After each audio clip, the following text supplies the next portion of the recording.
दिसंबर का महीना चल रहा था। सर्दियां अपने जोबन पर थीं। दूर दूर तक हर चीज़ ने सफ़ेद चादर तान रखी थी। अभी अभी बर्फ़ रुई की मानद गिर रही थी।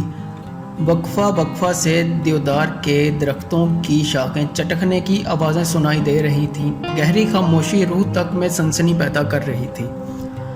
मट्टी का कशादा कमरा जिसके बीचों बीच जलती लकड़ियों का अलाव दहक रहा था, इसके इर्द गिर्द हम सब दादी को घेरे में लिए बैठे थे। दादी अम्मा नज़रें दहकती लकड़ियों पर जमाए माजी के सफ़हों की वर्कगर्दानी में मसरूफ़ थीं। कुछ देर बाद गला खनखारते हुए गोया हुई। ये उस वक्त का वाक़या है जब पानी की किल्लत के बायस मैं और सनोबर आपा सहरी के वक्त पानी भरने जाते थे। सनोबर आपा उम्र में मुझसे काफ़ी बड़ी थी। सनोबर आपा कभी अजान से पहले और कभी अजान के फ़ौरन बाद पानी भरने के लिए आती और हमारे घर की दीवार पर बर्तन से ज़रबें लगाती। चूँकि मेरा बिस्तर दीवार के साथ होता इसलिए मैं फ़ौरन उठ जाती, अपने बर्तन उठाती और बाहर आ जाती। हर तरफ गहरा अंधेरा छाया होता था और गीदड़ों की दिलखराश आवाज़ें दिल झंझोड़ देती थीं। दिल में ढेरों खौफ लिए हम सहज सहज कर कदम बढ़ाते थे। घर तो चूँकि इस ज़माने में इक्का दुक्का ही मौजूद थे और हमें पानी लाने के लिए तवील मुसाफिर तय करनी पड़ती थी। झाड़ियों में थोड़ी सी हलचल होती तो हमारा दिल उछल कर हल्क में आन पहुंचता। सनोबर आपा काफ़ी मजबूत आसाब की मालिक थी, जबकि मैं काफ़ी डरपोक वाक़या हुई थी। पानी लाना मेरी मजबूरी थी क्योंकि घर में एक बूढ़ी सास थी और 3 बच्चे, मेरी एक बेटी और 2 बेटे। शोहर तो रोज़ी रोटी कमाने के सिलसिले में बाहर निकलते और 2 महीनों बाद ही वापस लौटते थे। आगे आगे सनोबर आपा होती जबकि पीछे पीछे मैं होती थी और कभी कभार तो मुझे वाज़े महसूस होता था कि मेरे पीछे कोई और भी चलता आ रहा है। अपने पीछे उठाए जाने वाले कदमों की आवाज़ मैं बखूबी सुन सकती थी, लेकिन मुझे सनोबर आपा हमेशा नसीहत करती थी कि कभी किसी चीज़ के पीछे ना जाना, चाहे तुम कुछ भी देख लो, और कभी पीछे मुड़कर नहीं देखना, चाहे तुम्हें कुछ भी सुनाई दे रहा हो। मैंने उनकी बात को दिल पर नक्श कर दिया। मैं अपने पीछे कदमों की चाप सुनकर ज़ोर से आंखें बंद कर लेती और दिल में आयतल कुर्सी का विर्द कर देती शुरू। लेकिन जब तवील सफ़र तय करने के बाद बैठने को जी चाहता तो यूँ महसूस होता जैसे बिल्कुल साथ कोई बैठा है। गर्दन घुमाकर इधर उधर देखने पर सिवाय अंधेरे के कुछ दिखाई ना देता। हमारा रोज़ का आना जाना था। एक रोज़ मुझे आवाज़ आई कि दीवार पर ज़रबें मारी जा रही हैं। मैं उठी, अपने बर्तन उठाए, लेकिन गहरा अंधेरा देखकर ठटक गई। मुझे यूँ महसूस हो रहा था जैसे आधी रात का वक़्त हो।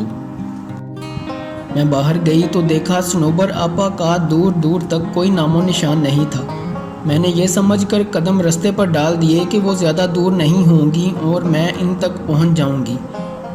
गीदड़ों की आवाज़ें पल भर को मेरे कदम साकत कर देती थीं। मैंने भागना शुरू कर दिया, लेकिन मैं इन तक नहीं पहुंच सकी। बिगड़े तनफ़ुस के साथ मैंने मुसाफत तय की और जाए वकुआ पहुँचकर मेरे अंदर तक सनसनी दौड़ गई। सनोबर आपा वहाँ मौजूद नहीं थी। मैं थोड़ा ऊपर खड़ी थी और नीचे देखा जहाँ पानी का कुआं था।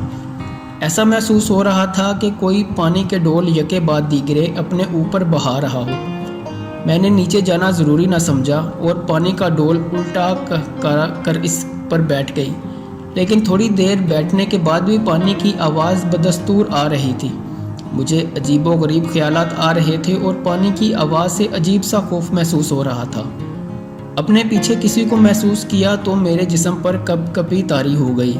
मैंने लर्जते हुए पीछे मुड़कर देखा तो किसी का नामो निशान भी ना था और वहाँ एकदम सन्नाटा छा गया। मेरी हैरत की इंतहा ना रही, लेकिन ऐन इसी जगह ऊपर घने दरख्त की शाख पर कोई अजीब सा परिंदा बैठा था जो मुझे नज़रें गाड़े हुए था। अजीब किस्म का परिंदा था। मैंने कभी ऐसा परिंदा नहीं देखा था। इसका सारा बदन काले बालों से भरा हुआ था और उसकी सुर्ख आंखें देखकर मैंने दहशत के मारे भागना शुरू कर दिया। आयतल कुर्सी का विर्द मेरी ज़ुबान पर जारी था और आंखें आंसुओं से लबरेज। मैंने 1 मिनट के लिए भी रास्ते में रुकना मुनासिब नहीं समझा और अपने घर के पास पहुंचकर दरवाजे की तरफ हाथ बढ़ाया ही था कि इसी वक्त सनोबर आपा अपने घर का दरवाज़ा खोलकर बाहर निकल आईं और इनके पास डोल भी थे और मैं दरवाजे का पट खोलना चाह रही थी, लेकिन अपना तवाज़ुन बरकरार न रख सकी और बेहोश हो गई। आंख खुली तो देखा इर्द गिर्द सब जमा थे। स्नोबर आपा के घर के सभी अफराद भी बैठे थे। मैंने पानी के लिए आवाज़ दी तो सब लपक आए। थोड़ी तबीयत बहाल होने पर मालूम हुआ कि आज चौथा रोज़ था और मैं मुसलसल बेहोशी की हालत में थी। मैंने उस रोज़ का वाक़या सबके गोश गुजार किया तो स्नोबर आपा माथा पीट कर रह गईं और बोली, जैसा तुम कह रही हो ये दुरुस्त है, तो हम इसको मोजज़ा ही समझें कि तुम जिंदा सलामत लौट आई हो। मैंने रब का शुक्र अदा किया। आज भी बदन पर सनसनी तारी हो जाती है जब कभी उस पानी की आवाज़ और इस अजीबो गरीब परिंदे का बालों भरा जिस्म आंखों के सामने आ जाए।